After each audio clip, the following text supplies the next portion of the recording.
para mí un honor estar nuevamente en Saltillo, estar nuevamente en esta Facultad de Jurisprudencia. Muchas gracias al director por su hospitalidad, muchas gracias a mi querido amigo Luis Efrén, al presentador, muchas gracias Marco Antonio.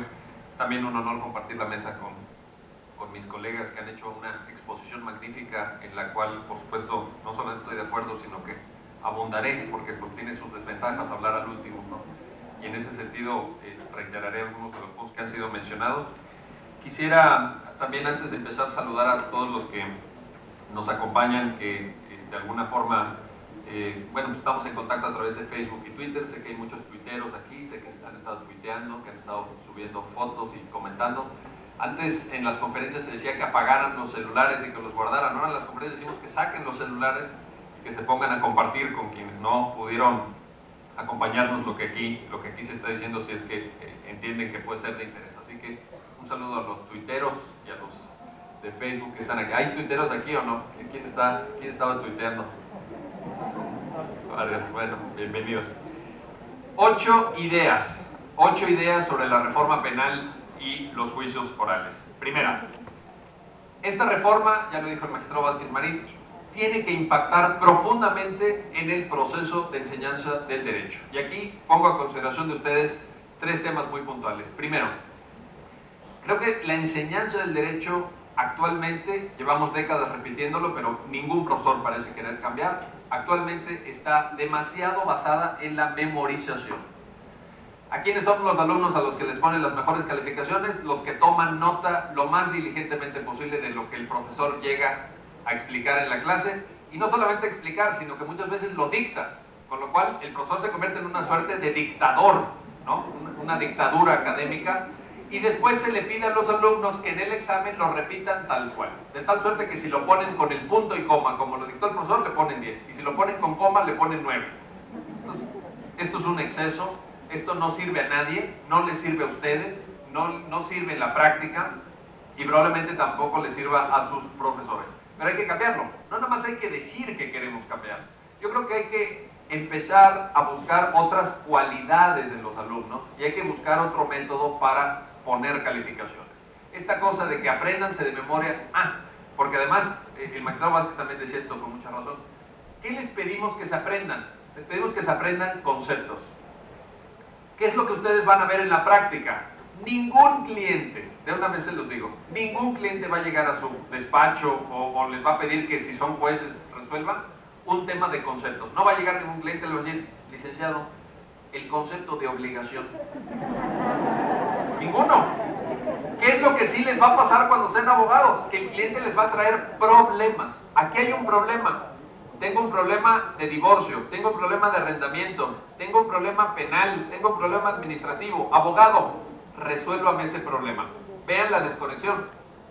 En las escuelas les pedimos que aprendan conceptos. En la realidad les piden que resuelvan problemas. No estamos funcionando. Tenemos que capacitarlos para que ustedes salgan de la carrera con el nivel suficiente precisamente para resolver problemas. ¿Y qué necesitamos para ello? Enseñanza de casos. Necesitamos enseñar casos, no necesitamos enseñar conceptos. Sé que hay quien dice, no hombre, eso es algo muy de Estados Unidos. Eso no es de Estados Unidos. En la mayor parte de los países más desarrollados, Colombia, por ejemplo, Chile, Argentina, se enseña el derecho con base en casos. Y no hay que tenerle miedo a eso. Eso es la realidad. Lo que ustedes se van a enfrentar allá afuera es con problemas. En este sentido, segunda idea dentro de mi primer punto, la capacidad que tenemos que buscar. De repente los jóvenes al final de las conferencias, de las clases, se me acercan y me dicen, oiga doctor, ¿cuál es, si usted dijera una gran cualidad que debe tener un abogado para ser un abogado exitoso? Una sola. No nos eche rollo, díganos una cualidad que debe tener un abogado para ser un abogado exitoso. Yo les diría capacidad argumentativa. Capacidad de argumentar. ¿Por qué? Porque con capacidad argumentativa vas a resolver precisamente problemas y vas a tener el entrenamiento, digamos, la visión para aplicar todo el conjunto de normas jurídicas que los profesores les explican en cada materia a casos, como diría el lugar común, a casos de la vida real. Capacidad argumentativa es lo que necesitamos desarrollar en nuestros alumnos. Tercera idea en este primer punto. El magistrado Vázquez lo ponía también en la mesa. Escuelas patito. A mí me preocupa mucho. Son un foco rojo. ¿Por qué? Dice el artículo 20, a partir de la reforma de 18 de junio de 2008, o sea, la reforma de los juicios orales, dice el artículo 20 que la defensa en materia penal correrá a cargo de abogado, así dice. Tiene que ser un abogado. Pregunta, ¿qué entendemos por abogado? Respuesta. Puede haber una respuesta como muy obvia y muy evidente que sea la siguiente. Abogado es quien tiene una cédula profesional expedida por la Dirección General de Profesiones de la SEP que diga que es licenciado en Derecho. Yo creo que no. Aquí no sé si vamos a discrepar, yo creo que no por esta razón. Nosotros en la UNAM, alertados y preocupados, como estamos muchas universidades públicas, director, muy preocupados por esto, hicimos un estudio de cuáles eran los planes curriculares de las escuelas Patito. Encontramos un caso que siempre cito como ejemplo, porque es el extremo de la degradación. En el Distrito Federal, una universidad que daba el título de licenciado en Derecho en 2 años y medio, yendo los viernes en la tarde, los sábados en la mañana. Es un caso real. En 2 años y medio, los viernes en la tarde, los sábados en la mañana. Pero, aquí viene lo complicado para nuestro tema, maestro, porque fíjese, en el mapa curricular de esa escuela, naturalmente Patito, no era materia obligatoria Derecho Procesal Penal, era optativa. Los egresados de esa escuela, yo pregunto, ¿los egresados de esa escuela serán capaces de llevar una defensa en materia penal? Si a lo mejor algunos ni cursaron Derecho Procesal Penal, pues yo no sé si eso encaja en el concepto de abogado, porque no nada más es que tengas el papelito, no nada más es que tengas la cédula, sino que te respalde un conocimiento, que te respalde una preparación, porque lo otro es fingir, digámoslo con todas sus letras, lo otro es defraudar a la gente, lo otro es hacer como que sabemos pero no sabemos. Entonces, yo sí creo que aquí tenemos que poner énfasis en, ya sea a través de la colegiación, ya sea a través de la certificación, no hay que tenerle miedo a esto. Por ejemplo, es que para la colegiación obligatoria necesitamos reforma constitucional al artículo 5º. A lo mejor para colegiación sí, pero para certificación no. La CETEC certifica a capacitadores, como Gabriel, que es capacitador certificado. ¿Por qué no podemos certificar litigantes también? No se requiere reforma constitucional para eso. Yo creo que eso encajaría con una lectura garantista del artículo 20 en la parte que dice la defensa penal corre a cargo de abogado. De tal suerte que mi primer punto es este: concentrémonos en cambios profundos de la enseñanza del derecho. Y aquí también nada más un matiz. Ojo con caer en la trampa de que lo que hay que hacer es cambiar el plan de estudios, porque eso es algo muy de los académicos. Cambiamos el plan de estudios y ya cambia la realidad. Falso. Si cambiamos el plan de estudios, pero son los mismos maestros que dan con los mismos libros, los mismos temas, no sirve de nada. Le vamos a llamar igual, le vamos a llamar diferente al mismo proceso de enseñanza-aprendizaje, no va a cambiar nada. No nomás necesitamos cambiar los planes de estudios, necesitamos cambiar la forma de enseñar el derecho. Necesitamos trabajar también en formar una nueva generación de profesores. Segundo punto, de los 8. Necesitamos cambiar la cultura jurídica. Esto ya se ha puesto en la mesa muchas veces. Y yo aquí creo, y Gabriel lo decía muy bien, yo creo que están ustedes jóvenes en un momento extraordinariamente importante de la historia del desarrollo jurídico de este país. ¿Por qué? Porque confluyen 3 reformas absolutamente estructurales.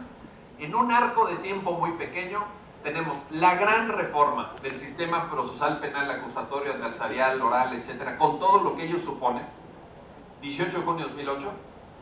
Tenemos la reforma de amparo, que viene a tener un impacto también impresionante sobre el conjunto del sistema jurídico mexicano, 6 de junio de 2011, y esa misma semana, 6 de junio cayó el lunes, el viernes, 10 de junio de 2011, la gran reforma en materia de derechos humanos. Esto supone una transformación radical de la manera en que se explica el derecho, de la manera en que se aplica el derecho y de la propia concepción del sistema jurídico. ¿Qué es lo que cambia? 4 ideas aquí. Primero, se crea una cosa que la Suprema Corte todavía no se define en cómo le vamos a llamar, pero le vamos a llamar bloque de convencionalidad, bloque de constitucionalidad, bloque de regularidad, dice el ministro José Ramón Cosío, como sea. ¿Pero qué quiere decir? Que antes nuestro derecho, así nos lo enseñaron en la Facultad de Derecho de la UNAM, así me lo explicó mi maestra de Introducción a Estudios del Derecho. Antes el derecho era una pirámide, ¿se acuerdan? La pirámide kelseniana, ¿sí se las han explicado o no? ¿Qué estaba en la cúspide de la pirámide kelseniana? ¿Arriba qué había? La Constitución. La reforma de 2011 en materia de derechos humanos cambia eso y crea un bloque ¿Por qué? Porque dice que ahora tenemos los derechos que están en la Constitución y los que están en los tratados internacionales. ¿Cuántos tratados internacionales hay en materia de derechos humanos? Aproximadamente 150. Y México los ha firmado todos, o prácticamente todos. Algunos con cláusulas interpretativas, otros con reservas, porque nos podrán acusar de muchas cosas y nos podrán decir que tenemos muchos problemas y que hay cosas que no nos salen bien. Pero nadie puede decir que no seamos participativos. Somos participativos. Que sale un nuevo tratado que hay que firmarlo, vamos y lo firmamos. Eso sí, entusiastamente vamos, que dónde hay que firmar, etcétera. Cumplirlo, eso es otra cosa. Pero de que participamos, participamos. ¿Qué pasa? Ya no hay una pirámide. Hay arriba un bloque. ¿Cómo se integra ese bloque? Constitución y tratados internacionales. Hagan de cuenta que es un rectángulo. Abajo de ese rectángulo sí sigue habiendo una pirámide, que es la estructura que tiene el ordenamiento jurídico federal o el ordenamiento jurídico local. Aquí tienen una constitución, tienen leyes, tienen reglamentos, tienen normas administrativas. Ahí se construye la pirámide jurídica del Estado de Coahuila. Pero ya, digamos, este bloque de convencionalidad nos obliga a cambiar radicalmente nuestra cultura jurídica. Se incorpora el principio pro persona, que ya fue mencionado también por Gabriel, me parece muy importante porque ya a partir del principio pro persona, esto necesitaría explicarlo con mucho detenimiento, se los anuncio nada más. A partir del principio pro persona dejamos de trabajar con jerarquía.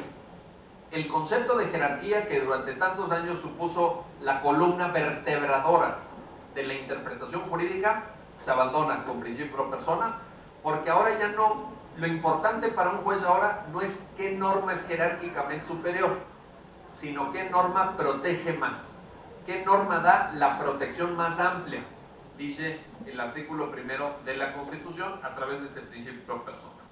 Tercer cambio aquí. Hubo una sentencia, seguramente la han escuchado, que se llama el caso Radilla, Rosendo Radilla Pacheco contra México. Es una sentencia de la Corte Interamericana de Derechos Humanos. Llega a México la sentencia y en Relaciones Exteriores se la comunica a la Suprema Corte. Recibe el caso el presidente de la Suprema Corte y dice, yo supongo, esto es mi imaginación, pero dice, pues yo ahora qué hago con esto, ¿no? ¿Cómo se aplica o con qué se come, etcétera? Y somete una consulta a trámite a sus colegas del Tribunal Pleno de la Corte y les dice, señores ministros, señoras ministras, ¿qué hacemos? Ya está aquí el caso Radilla. Y dictan una resolución importantísima, expediente varios 912 diagonal 2010, este se lo tienen que aprender de memoria, 912 diagonal 2010, publicado en el Diario Oficial de la Federación de 4 de octubre de 2011. Tiene muchas cosas importantes esta resolución, pero la medular que quiero ahorita compartir con ustedes es esta. Se crea el sistema difuso de control de constitucionalidad y de control de convencionalidad. ¿Qué quiere decir esto? Que el juez local de Coahuila, o de Sonora, o de Chihuahua, es juez a la vez de legalidad y de convencionalidad y de constitucionalidad. Quiere decir esto que si el Código de Procedimientos Penales de Coahuila va en contra del Pacto de San José, o sea, de la Convención Americana de Derechos Humanos, el juez local de primera instancia tiene a partir de esa resolución la facultad, mejor dicho, iba a decir la facultad, no, la obligación de dejar de aplicar esa norma local que es contraria a un tratado internacional en materia de derechos humanos. Con lo cual, se nos abre una perspectiva riquísima, porque antes el control de constitucionalidad era monopolio de los jueces federales. Ahora ya no, se dejó atrás un paradigma de 60 años. Fíjense, otra de las grandes suertes que tienen ustedes por estar estudiando Derecho en el año 2012, están viviendo este cambio. Cuarto punto, en este segundo de los 8 temas que voy a tratar. Otra cosa que decía el magistrado Vázquez, estoy totalmente de acuerdo. Medios alternos de solución de controversias. Esto a los penalistas tradicionales los pone muy nerviosos, porque dicen, ¿cómo? ¿Se va a negociar la aplicación de la ley penal? Pues yo creo que Gabriel también lo dijo, se trata de ponernos de acuerdo, se trata de garantizar la reparación del daño y se trata de decirle a las víctimas, no tiene usted que esperar 4 o 5 años o 25 amparos, etcétera, para que se le repare el daño. En 2 semanas va a tener usted resarcido el daño que le causó la persona responsable. Y esto es algo muy positivo, pero supone que nos cambiemos el chip. ¿Por qué? ¿Qué nos enseñan en las facultades de Derecho? Que el abogado litiga. El abogado es el que litiga, promueve apelación contra el auto de admisión, ya está apelando. contra el recurso que resuelve la apelación ya promueve un amparo, que no sé qué. Y ese según la visión tradicional es el buen abogado. Amigos, jóvenes, cambien el chip. El buen abogado es el que resuelve problemas. Y lo hace de forma rápida, lo hace de forma barata y lo hace de forma diligente para su representado. El buen abogado no es el que promueve 5 amparos y se tarda 8 años en solucionar el tema a su cliente. No, el buen abogado es el que sabe resolver rápido, barato y diligentemente el asunto que está bajo su consideración. Y eso hace falta decirlo, hace falta cambiar el chip, porque nos enseñaron tradicionalmente que el buen abogado es el que va a litigar todo y que promueve todos los recursos y que hace una defensa numantina, como dirían en España, una defensa numantina de su cliente. Esto es absolutamente falso. 3 de los 8. ¿Podremos sacar adelante esta reforma? Y yo les digo dos cosas aquí. Primero, yo he escuchado muchas críticas a la reforma penal del 2008, he escuchado muchas dudas sobre los juicios orales, etc. Lo que no he escuchado es que nadie salga a defender el sistema actual. ¿Hay alguien que defienda el sistema actual? ¿Hay alguien que defienda la impunidad del 98%, la tasa de no denuncia del 91%, el fracaso absoluto de las procuradurías para integrar averiguaciones previas y llevarlas ante los jueces? Yo no he escuchado a nadie que defienda el sistema actual. Con lo cual, a la pregunta de si podremos, les diría, no hay de otra. No, ¿qué alternativa hay? Quedarnos en la absoluta mediocridad. 4. ¿Qué necesitamos para poder? ¿Qué necesitamos para poder? Yo les digo, tenemos muchas dificultades, porque somos 114 millones de habitantes, porque son 2 millones de kilómetros cuadrados, porque hay 33 códigos penales y 33 códigos de procedimiento. Está bien. Pero lo más importante es esto. Para que podamos, el principal requisito es querer. Querer. No hay nada imposible. En el siglo XIX parecía imposible que hubiera educación pública. ¿Cómo? ¿El Estado va a construir escuelas? No, es imposible. Va a contratar maestros. Derecho a la salud, también finales del siglo XIX. El Estado va a construir hospitales. No es posible, es demasiado dinero. ¿De dónde va a salir? Falso. Pudimos construir escuelas. Aquí están en una. Pudimos construir hospitales. Ahí están todas las redes de hospitales públicos. Bien o mal, pero ahí están. Sí, hay unos medio chafitos, pero ahí están. Y con esto debemos de poder, si es que queremos. 5. Y ya me apresuro para que no me saquen la tarjeta amarilla, estoy viendo aquí el cronómetro. 5. ¿Es muy caro invertir en justicia? Los críticos de la reforma dicen, no, es carísimo, tenemos que construir salas de juicios orales, tenemos que traer a gente de Colombia que capacite aquí a los nuestros, tenemos que expedir nuevos, es carísimo. No, ¿saben qué es caro? Caro es tener un sistema que preserva el 98% de impunidad. Eso es caro. Porque no es que no invirtamos en justicia. Claro que invertimos en justicia. ¿Cuánto nos cuestan los órganos que aplican justicia en México? Vayan sumando. Vayan sumando. La Suprema Corte, 4,000 millones. El Consejo de la Judicatura Federal, 5,000 millones. El Tribunal Electoral, 2,000 millones. Y solo a nivel federal, PGR, 15,000 millones. Secretaría de Seguridad Pública Federal, 35,000 millones. Sedena, 55,000 millones. Súmenle. Y todo eso para tener una tasa de impunidad del 98%, eso me parece la peor inversión. La peor. Eso es echarle mucho dinero a nada.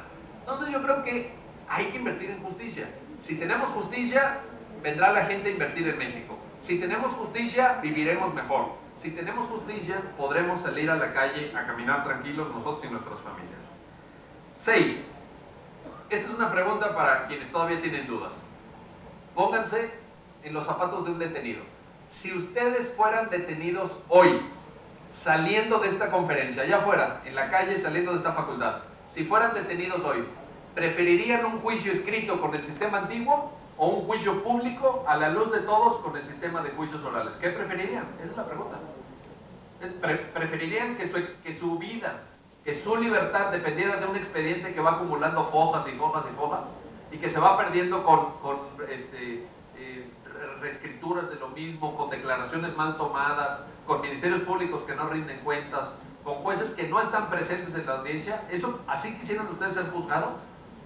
Yo no. Yo prefiero un juicio público, en donde el juez tenga que explicar cada paso, en donde el juez explique su resolución, en donde la justicia se imparta de cara precisamente a la sociedad. 7 y penúltimo. Hay un tema de cultura. Dicen, a ver, es que lo decía el magistrado Vázquez, es que nosotros nos enseñan desde chiquitos a que cuando llaman en la casa le decimos al niño, oye niño, di que no estoy, ¿no? Pues el niño ya introyecta una serie de valores, etc. La pregunta es esta: ¿tenemos una cultura incompatible con la modernidad jurídica? Yo digo que no. Yo digo, primero, que la cultura no está escrita en mármol. Las culturas se mueven. Segundo, las instituciones influyen en las culturas. Aquí en México teníamos hace 30 años la cultura de que los policías torturaban a todos los detenidos. A todos. En 1990 se crea la Comisión Nacional de los Derechos Humanos y el Sistema Ombudsman, y hoy se tortura muchísimo menos. No digo que no se tortura, no se tortura muchísimo menos. ¿Cambió la cultura o no? ¿Sí? ¿Quién tortura ahora? Fundamentalmente el ejército, la marina. Ellos son los más acusados reiteradamente en materia de tortura. Pero hay muchos policías locales que ya no recurren a las prácticas. Entonces, sí podemos cambiar la cultura. 8 y último. Llevo 21 minutos. 8 y último. Nadie dice, para que no se vayan con la duda, de que va a ser fácil. Nadie. Yo no he dicho que vaya a ser fácil. Yo creo que va a ser muy difícil. Ya el magistrado ponía varias aristas, ¿verdad? Muy bien, muy puntuales. Pero el asunto está en que tenemos que afrontar este enorme desafío con optimismo. Es el experimento de cambio jurídico, se los digo con todas sus letras, y uso la palabra con toda responsabilidad. Es un experimento, porque nadie tiene una bola de cristal para saber si va a salir bien o no. Nadie tiene en esta mesa, yo creo que nadie en este auditorio sabe que en el 2017 ya va a funcionar esto perfectamente. No, pues yo les digo, es el experimento de más alcance de cambio jurídico en toda la historia de América Latina. Nunca un cambio tan profundo para un país con tantos habitantes, con tanta extensión geográfica, tan diverso y plural. Nada más les pongo este tema. ¿Qué va a pasar con los juicios orales en las comunidades indígenas? Hay 10 millones de indígenas en este país. ¿Van a aplicar juicios orales también? ¿Qué vamos a hacer en Oaxaca? ¿Qué vamos a hacer en Chiapas? Está muy difícil. Nadie dijo que fuera a ser fácil. Pero yo creo, estamos al fin en Coahuila, y yo me quiero referir a Coahuila, yo creo, para terminar, que Coahuila sí va a poder. Yo creo que están dadas las condiciones para que ustedes construyan su futuro. Y creo que ese futuro puede estar, como muy bien lo dijo Gabriel, ese futuro puede estar en un proyecto de constitución, que yo también comparto lo que él dijo. Es un gran proyecto de constitución, es un proyecto de constitución muy moderno, muy novedoso, que va a situar a Coahuila en la vanguardia del constitucionalismo local mexicano. En otras palabras, si ustedes aprueban o el proyecto que yo vi, o uno parecido, porque todavía tendrá ajustes, yo supongo, si ustedes aprueban ese proyecto, se los digo públicamente y con todas sus letras, van a tener la mejor constitución local del país, de todo el país, van a ser los número 1 del país. Esa es una gran oportunidad, no la desaprovechen. Muchas gracias.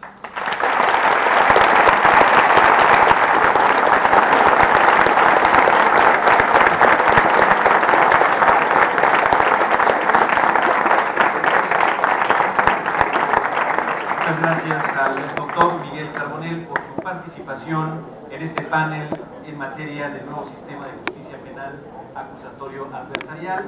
Les suplicamos formular sus preguntas por escrito. Vamos a abrir un pequeño espacio para poder darle lectura a las mismas. Un espacio de 10 minutos para preguntas y respuestas. La primera pregunta la formula